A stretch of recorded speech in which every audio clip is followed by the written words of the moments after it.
Un agent d'entretien qui disparaît mystérieusement dans le musée de l'hôtel Sandelin. Un couple d'époux qui hante le lieu. Bref, le scénario parfait d'un film d'horreur. Et pour Diezone, Steve Antoine et leur ami Anthony, l'idée est née après une visite du musée.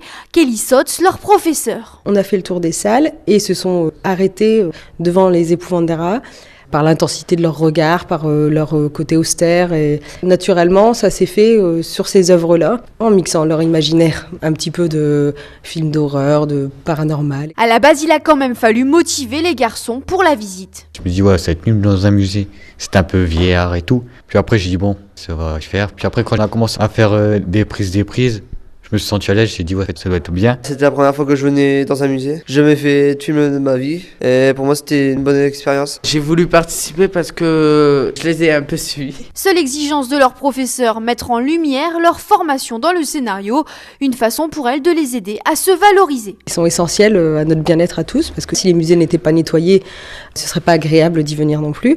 Ils ont souvent le sentiment d'être dévalorisés par rapport à ça et c'était l'occasion justement de les mettre en valeur. Et pour eux, c'est une façon de donner une meilleure image à leur professeur, comme le dit Diezone. Deux fois en cours, entre les garçons, on fait souvent les débiles. Que là, que notre prof elle nous voit une autre face de nous, qu'à la fois on est plus concentrés et intéressés. Ils ont finalement gagné 500 € et ont bénéficié d'un voyage à Paris pour récupérer le prix.